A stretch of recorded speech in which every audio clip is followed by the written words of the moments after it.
Hi, welcome to all of you guys. So ये हमारी complex number की series चल रही थी और इसमें ये हमारा एपिसोड 7 है।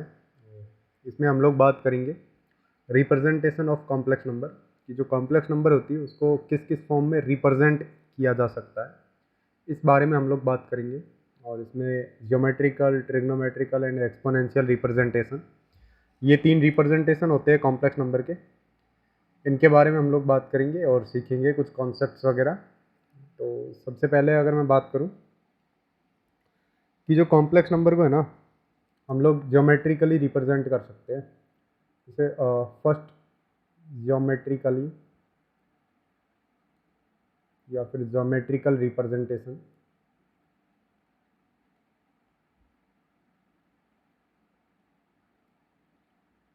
जैसे हम लोगों ने बात करी थी अबाउट कॉम्प्लेक्स नंबर, इंट्रो या फिर बेसिक के बारे में बात करूं तो कॉम्प्लेक्स नंबर एक जिसको ऐसे ऐसे लिखा जाता है z is equal to x plus iota y. अब ये एक पॉइंट रिप्रेजेंट करती है जिसको मैं एक्स कॉमा वाई बोल सकता हूँ। और x जो होता है वो हमारा रियल एक्सिस पे लाई करता है कॉम्प्लेक्स प्लेन में, और y जो होता है वो हमारा इमेजनरी एक्सिस पे लाई करता है in the complex plane.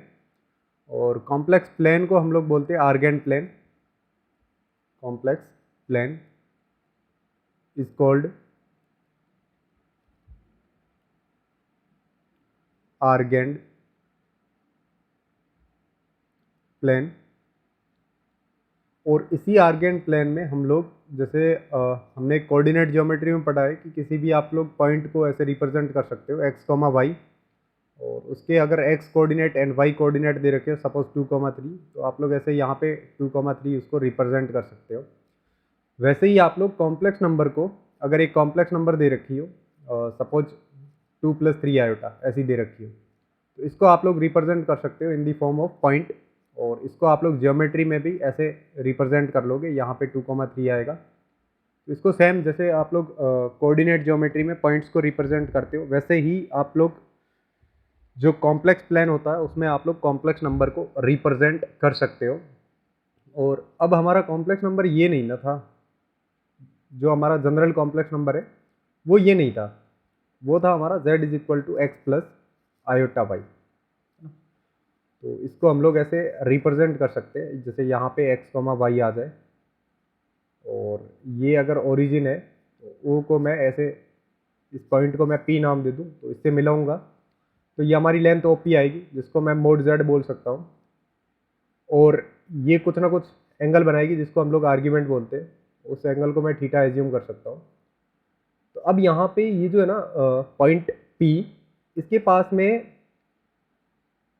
Length भी है ना, बोले तो मैग्नीट्यूड भी है, और इसके पास में डायरेक्शन भी है। डायरेक्शन कैसे, जैसे थीटा हो गया और एक्स कॉमा वाई हो गया, ये भी आप लोग एक पॉइंट को रिप्रेजेंट करोगे तो आप लोग डायरेक्शन फाइंड कर सकते हो। तो इसके पास में मैग्नीट्यूड भी है एंड डायरेक्शन भी है, एंड डायरेक्शन भी है।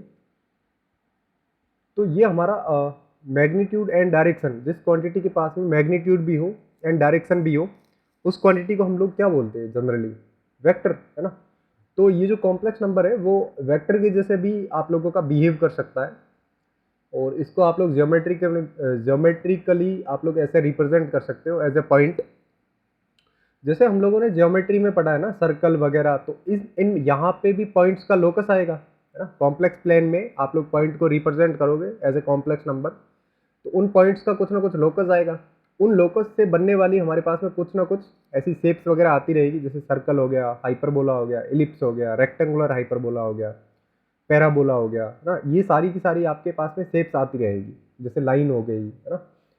तो ये जैसे हम लोगों ने कोऑर्डिनेट ज्योमेट्री में इन सभी आकृतियों के बारे में पढ़ते हैं, जैसे आकृति बोले तो शेप, जैसे पैराबोला, हाइपरबोला, इसका हम लोग यहाँ पे भी कॉम्प्लेक्स नंबर में भी एक्सप्लेनेशन कर सकते हैं और इनको पढ़ सकते हैं। तो जैसे अगर मैं बात करूँ कि जेड जो है वो उसको ज्योमेट्रिकली रिप्रेजेंट किया जा सकता है, तो जब भी जेड को एज्यूम करना होगा तो मैं एक्स प्लस आयोटा वाई ऐसा एज्यूम करूँगा, जिससे मेरे को कुछ ना कुछ लोकस वगैरह मिल जाए। जैसे एक हमारे पास में एक क्वेश्चन ले लेता हूँ, इसको समझते हैं। मैं बोलता हूँ इफ़ z -4 का मोड इज इक्वल टू 2 दे रखा हो, then find the locus of z, locus of z। Don't worry, इसके बारे में हम लोग इसको और अच्छे से करेंगे। यहाँ पे सिर्फ मैं तुम्हें थोड़ा सा वाइब्स दे रहा हूँ कि आप लोग ऐसे इसको रिप्रेजेंट करते हो ज्योमेट्रिकली, तो फिर आप लोग इसमें सारा ज्योमेट्री का जितने भी शेप्स आती है ना, उन सभी के बारे में यहाँ पे कॉम्प्लेक्स नंबर में स्टडी कर सकते हो। तो जैसे हमारा z-4 जो है वो इक्वल टू 2 दे रखा हो, तो हमें लोकस ऑफ z फाइंड करना है कि जो पॉइंट्स है ना, ये कॉम्प्लेक्स पॉइंट ये किस शेप पे लाइज करेंगे, मतलब लाई किस शेप पे करेंगे, वो हमें बताना है। तो ऐसे में हम लोग ने सीखा है हम लोगों ने कि z को x plus iota y assume कर सकते हैं, क्योंकि ये एक पॉइंट रिप्रेजेंट करता है जियोमेट्रिकली, इसको x plus iota y represent कर सकते हैं। तो अगर मैं z की जगह x प्लस आयोटा वाई रख दूंगा और -4 कर दूंगा, ये -4 था, विच इज़ इक्वल टू हमें 2 दे रखा था, तो यहाँ पे रियल पार्ट हमारे पास में आ जाएगा x-4 और प्लस इमेजनरी पार्ट आ जाएगा y, है ना। तो इस पूरे का मोड जो है वो हमें दे रखा था 2। तो यहाँ पे मैं सिंपली इसका स्क्वायर करूँगा या फिर मोड फाइंड करूँगा। तो मोड फाइंड करने के लिए रियल पार्ट का स्क्वायर प्लस इमेजनरी पार्ट का स्क्वायर, बोले तो y स्क्वायर, इस पूरे का अंडर रूट हमें दे रखा 2 के इक्वल। और अंडर रूट को हटाने के लिए जैसे ही हम लोग स्क्वायर करेंगे दोनों साइड, तो इधर बनेगा x-4 का होल स्क्वायर प्लस y-0 का होल स्क्वायर। मैं यहाँ पे y के बाद में कुछ नहीं लिखा हुआ था, उसमें से मैं 0 माइनस कर देता हूँ, इसका स्क्वायर इज इक्वल टू 4 आ जाएगा। अब ये किसकी इक्वेशन होती है? अगर आप लोग गौर से देखोगे तो हम लोग सर्कल में ऐसे पढ़ते हैं ना कि सेंटर अगर अल्फा कोमा बीटा है और रेडियस अगर r है, तो हम लोग पढ़ते हैं कि x माइनस अल्फा का होल स्क्वायर, और इस पर एक पॉइंट एज्यूम कर लो x कोमा वाई, है ना। तो x माइनस अल्फा का whole square plus y minus beta का whole square plus y minus beta का whole square is equal to r square. ये एक जनरल इक्वेशन होती है ना सर्कल की, तो ये रिप्रेजेंट करती है सर्कल। तो हमें लोकस ऑफ z जो है वो एक सर्कल मिल जाएगा यहाँ पे, है ना। तो z इज अ सर्कल और इसकी रेडियस तो हमें मिल जाएगी 4,0, ये रेडियस हो जाएगी, सॉरी ये सेंटर हो जाएगा 4,0 और रेडियस हमें मिल जाएगी 2, है ना। तो ये 2 रेडियस का एक सर्कल रिप्रेजेंट करेगा। जैसे अगर मैं यहाँ पे एक और एग्जांपल लेके आपको उसकी हेल्प से इसको और ज़्यादा एक्सप्लेन करके समझाने की कोशिश करूँ, जैसे real part of z square is equal to 4 दे रखा हो। आई थिंक कि ये हमने क्वेश्चन पिछले किसी लेक्चर्स में किया है। इसको आप लोग ऐसा कर लो, मोड z कर लो, मोड z हो, देन लोकस ऑफ z, ये हमें बताना है। तो यहाँ पे अगर मैं बात करूँ z को मैं सिंपली ले सकता हूँ x प्लस आयोटा वाई, और इसका स्क्वायर करूँगा तो हमें मिलेगा z square which is equal to x square minus y square plus 2xy iota, ये हमें मिल जाएगा। और इसका मैं अगर मोड लूँगा तो मोड इज इक्वल टू यहाँ पे z स्क्वायर कर दो, मोड z स्क्वायर, ये हमें मिल जाएगा root over x square plus y square, ये हमें वैल्यूज मिल जाएगी। अच्छा, इसमें हमें रियल पार्ट चाहिए ना, real part of z square चाहिए ना, तो इसका रियल पार्ट ये वाला हो जाएगा, ये रियल हो जाएगा, एंड ये जो है ये हमारा इमेजनरी हो जाएगा। तो हम लोग ये बोल सकते हैं कि x square minus y square ये है real part of z square which is equal to mod z. Mod z तो ये है, और इसका स्क्वायर मैंने लगाया ना थोड़ी देर बाद में, तो इसका स्क्वायर करेंगे तो हमें मिल जाएगा x square plus y square, है ना। तो अगर मैं इसको थोड़ा सा सोल्व करूंगा तो ये एक्स स्क्वायर से एक्स स्क्वायर कैंसिल आउट हो जाएगा, और ये वाई स्क्वायर उधर जाके 2y स्क्वायर बनेगा, और वाई की वैल्यू हमारे पास में 0 निकल के आएगी। ये क्या शो करता है? वाई कौन से एक्सिस पे 0 होता है? रियल एक्सिस पे, है ना। रियल एक्सिस पे इमेजनरी पार्ट ऑलवेज 0 रहता है, तो हमें ये शो करेगा एक लाइन, या फिर हम लोग ये बोल सकते हैं कि ये रियल एक्सिस को शो करेगा, या फिर हम लोग ये बोल सकते हैं कि अगर कोऑर्डिनेट ज्योमेट्री की बात हो रही है तो ये एक्स एक्सिस को शो करेगा ना, रियल एक्सिस एक्स एक्सिस ना। तो हम लोग ऐसा बोल सकते हैं कि ये लाइन रिप्रेजेंट करेगा। नेक्स्ट हमारा रहता है representation of complex number in the trigonometric form. So trigonometric form की बात करूं, ट्रिग्नोमेट्रिक रिप्रेजेंटेशन, तो इसमें देखो ज़रा, अभी हमने पिछले ही कुछ मिनटों में हमने बात करी है कि z जो होता है वो एक पॉइंट रिप्रेजेंट करता है, जिसको हम लोग ऐसे आर्गेंट प्लेन में ऐसे रिप्रेजेंट कर सकते हैं। ये हमारा z हो जाएगा, है ना। और ये जो लेंथ है o से लेके z के बीच में, ये हमारी मोड z होती है। और इसका आर्ग्यूमेंट हमें पता हो अगर थीटा है, तो हम लोग अगर इस ओ जेड का इस एक्सिस पे और इस एक्सिस पे हम लोग कंपोनेंट निकालें तो हमें कंपोनेंट मिल जाएंगे। अगर ये पॉइंट्स ना दे रखे हो एक्स कोमा वाई और सिर्फ मोड जेड और थीटा दे रखा हो, डायरेक्शन एंड मैग्नीट्यूड दे रखा हो, तो हम लोग क्या कर सकते हैं, इसके कंपोनेंट निकालेंगे on the x axis and the y axis. तो एक्स एक्सिस पे इसका कंपोनेंट क्या आएगा, एक्स एक्सिस पे इसका कंपोनेंट आएगा मोड जेड कोस थीटा, और वाई एक्सिस पे इसका कंपोनेंट क्या आ जाएगा, मोड जेड साइन थीटा। तो अगर ये कॉम्प्लेक्स नंबर है एक्स कोमा वाई, तो x is equal to mod z cos theta and y is equal to mod z sine theta. अब हमारी कॉम्प्लेक्स नंबर क्या है, x is equal to x plus iota y. तो यहाँ पे अगर मैं x एंड y को mod z cos theta and mod z sine theta से रिप्लेस कर दूं, तो मैं z को ऐसा बोल सकता हूँ, z is equal to mod z cos theta plus iota तो यहाँ पे रहेगा और मोड जेड साइन थीटा, है ना। तो जो ये हमारी फॉर्म होती है इसको हम लोग बोलते हैं ट्रिग्नोमेट्रिक फॉर्म। तो हम लोग कॉम्प्लेक्स नंबर को एक ट्रिग्नोमेट्रिक फॉर्म में भी रिप्रेजेंट कर सकते हैं। यहाँ पे अगर मैं मोड जेड कॉमन ले लूँ तो z इज इक्वल टू हमारे पास में आ जाएगा मोड जेड, यहाँ पे अंदर आ जाएगा कोस theta plus iota sine theta. ये हमारी कॉम्प्लेक्स नंबर निकल के आ जाएगी। और ये जो cos theta and iota sine theta है ये प्लस में, तो ये तो हमारी एक कॉम्प्लेक्स नंबर आ गई इन ट्रिग्नोमेट्रिक फॉर्म। और अंदर जो ये कोस theta plus iota sine theta है, इसका मॉड्यूलस कितना होगा, अगर आप लोग मॉड्यूलस निकालोगे तो इसका मॉड्यूलस 1 होता है। तो ये एक यूनिमोड्यूलर कॉम्प्लेक्स नंबर होगी, क्योंकि भाई जिस कॉम्प्लेक्स नंबर का मॉड्यूलस या फिर मैग्नीट्यूड अगर 1 आ जाए तो उसको हम लोग बोलते हैं यूनिमोड्यूलर कॉम्प्लेक्स नंबर। तो cos theta plus iota sine theta ये हमारी यूनिमोड्यूलर कॉम्प्लेक्स नंबर कहलाती है। अगर दूसरी बात करूं तो हम लोग कोस theta plus iota sine theta को सिस थीटा भी बोलते हैं, ये सिस और ये थीटा, सिस थीटा भी बोलते हैं। अब यहाँ पे आपको समझने की बात ये है कि थीटा जो है ना वो आर्ग्यूमेंट है हमारा, ये आर्ग्यूमेंट है ना। तो cos theta plus iota sine theta को आप लोग सिस थीटा भी बोलते हो। और अगर नेक्स्ट मैं इसके बारे में और बात करूं तो cos theta plus iota sine जो थीटा है ना, इसको हम लोग E to the power iota theta में भी रिप्रेजेंट कर सकते हैं। मतलब ये जो cos theta plus iota sine theta है ना, ये हमारा E to the power iota theta भी हो सकता है। अब ये कहाँ से आता है, ये आप लोग अगर इसको एक्सपेंड करोगे कोस थीटा को और इधर साइन थीटा को एक्सपेंड करोगे, तो ये जो दोनों का एक्सपेंडेशन आप लोग जब सोल्व करोगे, एक्सपेंडेशन जब एक्सपेंड करके उसके बाद में जस्ट इसको सोल्व करोगे, तो ये एक्सपेंड जो है ना ये हमारा E to the power iota theta के एक्सपेंड के इक्वल आ जाता है। इसलिए हम लोग इसको रिप्रेजेंट कर देते हैं E to the power iota theta. ये मैं कॉम्प्लेक्स नंबर में आपको बता दूंगा कि ये कैसे आया, सॉरी कॉम्प्लेक्स नंबर में नहीं, लिमिट में, हाँ? अच्छा, ये अगर हमने बात कर ली कि भाई cos theta plus iota sine theta जो होता है उसको हम लोग E to the power iota theta भी बोलते हैं।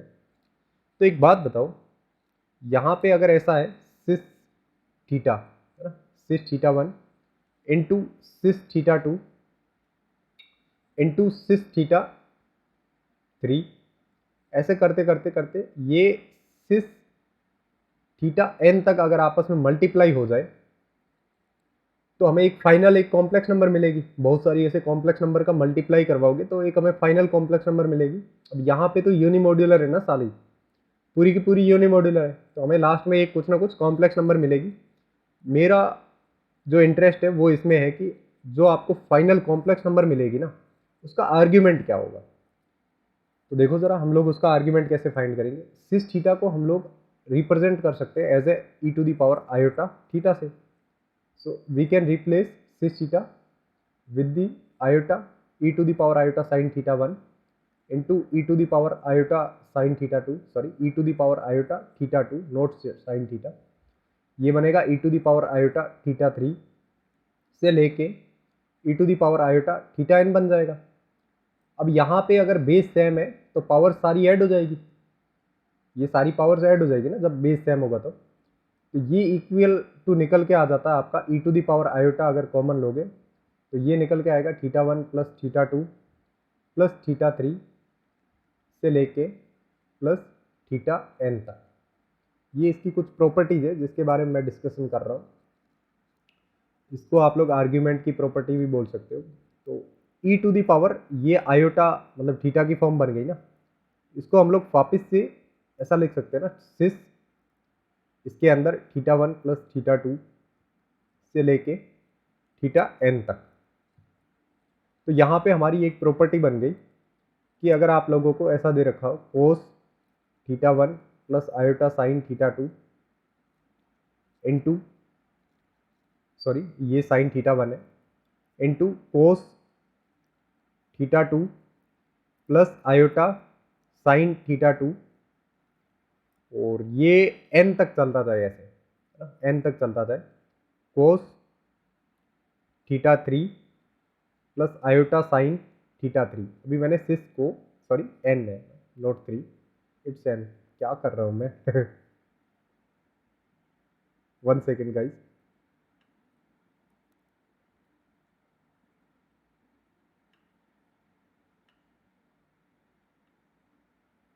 ये हमारा थीटा n तक जा रहा है ना, इसको मैंने थीटा n तक ले लिया और इन सभी का आपस में मल्टीप्लिकेशन करवा दिया। तो हमारे पास में जो नई कॉम्प्लेक्स नंबर आएगी ना वो ऐसी होगी, कोस ये theta 1 plus theta 2 plus theta 3 plus ऐसे करते करते थीटा n तक आएगी, है ना, और plus iota sine theta 1 plus theta 2 plus theta 3 से लेके n तक इसका एडिशन हो जाएगा। ये हमारी फाइनल कॉम्प्लेक्स नंबर निकल के आएगी, और इसको हम लोग ऐसा भी बोलते हैं सिस, और ये वापस ऊपर वाली यही लाइन सेम लिख दूं मैं यहाँ पे, ये theta 1 plus theta 2 plus theta 3 से लेके थीटा n तक, ये हमारी फाइनल कॉम्प्लेक्स नंबर एक मिल जाएगी। तो हम लोगों ने यहाँ पे ये सीखा कि अगर आप लोग बहुत सारी कॉम्प्लेक्स नंबर दे रखी हो और उनका मल्टीप्लिकेशन हो रहा हो और एंड में हमें एक कॉम्प्लेक्स नंबर नहीं मिल रही हो, तो उसका आर्ग्यूमेंट जो है ना सारी कॉम्प्लेक्स नंबर के आर्ग्यूमेंट के समेशन के इक्वल होगा, है ना। तो हम लोग यहाँ पे ये प्रॉपर्टी लिख सकते हैं, argument of z1 into argument of z2, sorry argument of what I am doing, sorry guys,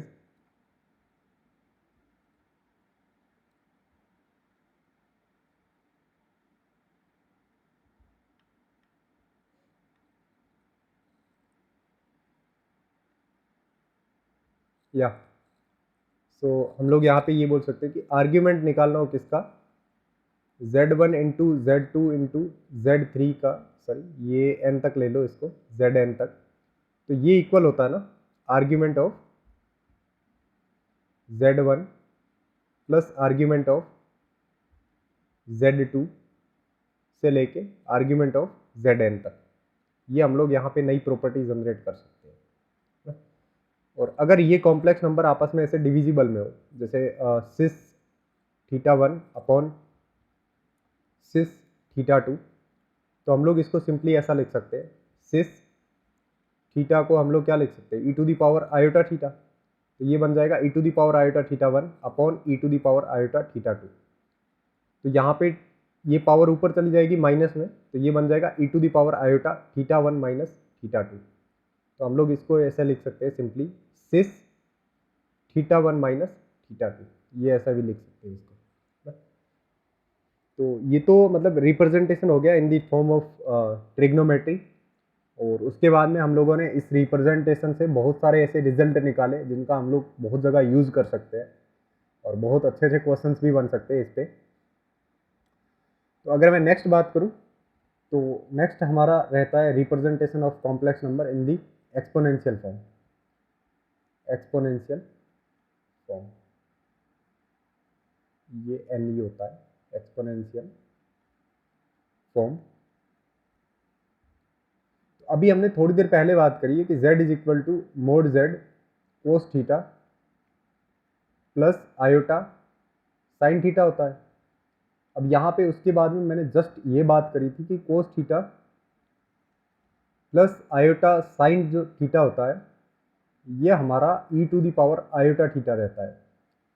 तो अगर मैं यहाँ पे ये जो cos theta plus iota sine theta है ना, इसको रिप्लेस कर दूँ e to the power iota theta से, तो हमारी नई कॉम्प्लेक्स नंबर जो निकल के आएगी ना, वो आएगी mod z e to the power iota theta. और ये जो नई कॉम्प्लेक्स नंबर जिसमें हमने इसको रिप्रेजेंट किया है, यही रिप्रेजेंटेशन आपका कहलाता है एक्सपोनेंशियल रिप्रेजेंटेशन। तो ये रिप्रेजेंटेशन आपका कहलाता है एक्सपोनेंशियल रिप्रेजेंटेशन या फिर एक्सपोनेंशियल फॉर्म हम लोग इसको बोलते हैं। अब इसका यूज़ कहाँ पे होता है? इसका ज़्यादा आप लोग यूज़ उस समय करोगे जब आप लोगों को एक कॉम्प्लेक्स नंबर के पहली बात तो ये कि आप लोग कॉम्प्लेक्स नंबर का आर्ग्यूमेंट इजीली फाइंड कर लो, और उसके बाद में उस कॉम्प्लेक्स नंबर की बहुत बड़ी बड़ी पावर्स दे रखी हो और उसको कैलकुलेट करना हो, तो उन पावर्स को कैलकुलेट करने के लिए ना आप लोग एक्सपोनेंशियल फॉर्म यूज़ कर लो। ये आपके लिए काफ़ी ईजी रह जाएगा मेथड। इसका यूज़ हम लोग कर सकते हैं, यूज़ ऑफ एक्सपोनेंशियल फॉर्म बड़ी बड़ी पावर्स कैलकुलेट करने में। सो calculate biggest power of complex number. जैसे अगर मैं एक एग्जांपल से यहाँ पे आपको समझाऊँ, जैसे एग्जांपल ले लेता हूँ, z is equal to 1/2 plus √3/2 और ये आयोटा है, और हमें फाइंड करना है आयोटा की पावर 10 कि ये किसके इक्वल होगा। हालांकि ऐसा आप लोग रूप देख के जब आप लोग क्यूब रूट ऑफ यूनिटी वगैरह पढ़ोगे उसमें आप लोग इजीली फाइंड कर लोगे, पर अभी मैं इसका यूज़ बता रहा हूँ कि इसका आप लोग यूज़ कैसे कर सकते हो। तो z की पावर 10 फाइंड करना हो ना, तो आप लोग सबसे पहले z को लिख लो। z इज इक्वल टू, यहाँ पे लिख लो आप लोग इसको r, इसका कैलकुलेट करोगे तो r निकल के आएगा 1। r बोले तो मॉड्यूलस है ना, मोड ऑफ z जो है वो हमारे पास में यहाँ पे कितना निकल के आएगा 1।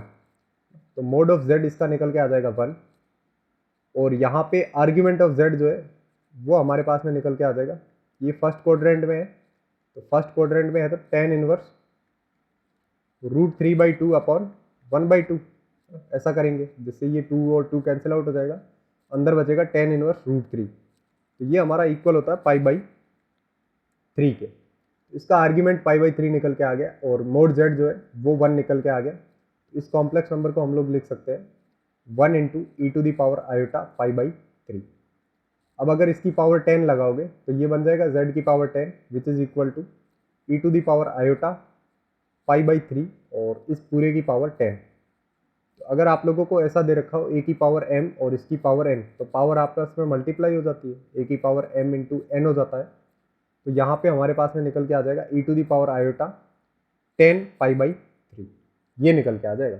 और 1 की पावर कुछ भी लगाओगे तो वो 1 आ जाएगा। तो ये हमारे पास में सिनेरियो निकल के आ जाएगा। तो इसको हम लोग वापस से ट्रिग्नोमेट्रिक फॉर्म में कन्वर्ट कर लेंगे, कोस 10 π/3 प्लस आयोटा साइन 10 π/3। ठीक है, यहाँ तक लिख लिया। इसके बाद में हम लोग इसका जस्ट सिंपली जैसे 10 π/3 है तो इसको हम लोग लिख सकते हैं 3π प्लस π/3, और यहाँ पे भी साइन 10 π/3 के अंदर हम लोग इसको लिख सकते हैं, यहाँ पे लिख सकते हैं सिंपली कोस 3π प्लस π/3 और प्लस आयोटा साइन 3π प्लस π/3। यहाँ पे अभी ट्रिग्नोमेट्री आपकी बहुत स्ट्रॉन्ग होनी चाहिए। 3π करोगे, जैसे ये हमारा ऐसे रहता है ना क्वाड्रेंट, जैसे ये 0, ये π/2, ये पाई, और ये 3π/2 और ये 2π, वापस यहाँ पे 3π आएगा। सो 3 पाई में समथिंग ऐड करोगे तो ये थर्ड क्वाड्रेंट में चला जाएगा। अब ये थर्ड क्वाड्रेंट में जाएगा तो थर्ड क्वाड्रेंट में सिर्फ 10 और आपका कोट जो होता है वो पॉजिटिव होता है, बाकी वाले सारे जो है वो नेगेटिव में खुल जाएंगे। और अगर आप लोग डील कर रहे हो इस लाइन पे, ये मैं थोड़ी सी ट्रिग्नोमेट्री की बात कर रहा हूँ, अगर आप लोग इस लाइन पे डील कर रहे हो तो जो भी बाहर मिलेगा वो चेंज नहीं होगा, मतलब नो चेंज होएगा। तो यहाँ पे माइनस का कोस π/3 और माइनस का साइन π/3 ये हमें मिल जाएगा, और इसके पीछे आयोटा। अब यहाँ पे π/3 की वैल्यू पे पुट कर लो, कोस π/3 और साइन π/3 की, जिससे हमें z की पावर 10 जो है वो मिल जाएगा।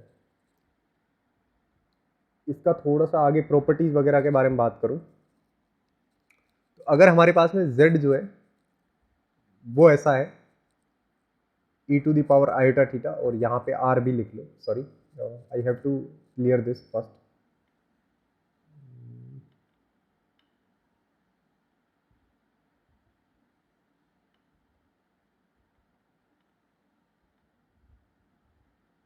यस, सो अभी हम लोगों ने सीखा है कि z is equal to r into e⁻ iota theta की फॉर्म में लिखा जा सकता है, ठीक है। अब यहाँ पे क्या करो, आप लोग कॉन्जुगेट निकालो z का। z का कॉन्जुगेट क्या होता है, जैसे ही कॉन्जुगेट निकालोगे, अगर इसको ट्रिग्नोमेट्रिक फॉर्म में लिखा है तो ये r तो अंदर सेम रहेगा, और कोस ये आर्ग्यूमेंट माइनस का थीटा हो जाएगा यहाँ पे, और यहाँ पे हो जाएगा प्लस आयोटा साइन, और ये माइनस का थीटा। तो कॉन्जुगेट करोगे तो जो थीटा है ना वो आर्ग्यूमेंट जो है वो माइनस का हो जाएगा, तो हमारे पास में z कॉन्जुगेट जो है ना वो निकल के आएगा r e⁻ माइनस थीटा, ये निकल के आएगा, ठीक है। अब यहाँ पे एक चीज ये समझने वाली है कि e⁻ आयोटा थीटा हमारे पास में होता है कोस theta plus iota sine theta. तो e⁻ माइनस का आयोटा थीटा जो होता है ना वो हमारे पास में निकल के आता है, यहाँ पे माइनस थीटा रखो कोस के अंदर, और इधर साइन के अंदर भी माइनस थीटा रखो। तो साइन के अंदर अगर माइनस का थीटा है तो वो बाहर माइनस दे देगा, तो ये बन जाएगा आयोटा साइन थीटा, और कोस के अंदर माइनस थीटा है तो ये दे देगा कोस थीटा। अब ऐसा क्यों होता है, ऐसा आप लोग देखोगे तो यहाँ पे अगर थीटा यहाँ पे लाई कर रहा है तो माइनस का थीटा फोर्थ क्वाड्रेंट में कोस तो पॉजिटिव होता है और उसके साथ में सेक पॉजिटिव होता है, बट साइन कैसा होता है नेगेटिव, तो साइन के आगे आ जाएगा नेगेटिव और कोस के आगे आ जाएगा पॉजिटिव। सो ये हमारा e⁻ माइनस आयोटा थीटा होता है, ठीक है। अगर मैं e⁻ आयोटा थीटा और plus e⁻ minus iota theta इनको ऐड करता हूँ और 2 से डिवाइड करता हूँ तो ये हमारे पास में निकल के आता है कोस थीटा, है ना। तो ये भी एक जनरल टर्म हम लोग इसका यूज कर सकते हैं कई जगह। तो e⁻ iota theta plus e⁻ minus iota theta upon 2 जो है ये हमारा निकल के आता है कोस थीटा। अब आप लोग इसको सिंपली भी कर सकते हो, और अगर मैं यहाँ पे बीच में माइनस लगा दूंगा, जैसे यहाँ पे e⁻ iota theta minus e⁻ minus iota theta, और इसको 2 से डिवाइड कर दूँ और 2 आयोटा से डिवाइड कर देता हूँ मैं इसको, तो ये हमारे पास में साइन थीटा के इक्वल निकल के आता है ना। तो ये भी काफ़ी अच्छी प्रॉपर्टी है और ये भी काफ़ी अच्छी प्रॉपर्टीज़ है। इस वीडियो में ऑलमोस्ट हमने बहुत सारी नई नई चीज़ें सीखी है और नई नई प्रॉपर्टीज सीखी। सो आई होप कि आप लोगों को ये चीज़ समझ में आई होगी, और नेक्स्ट लेक्चर में we will be discuss about the some questions, और इस पर हम लोग प्रैक्टिस वगैरह करेंगे। So thank you.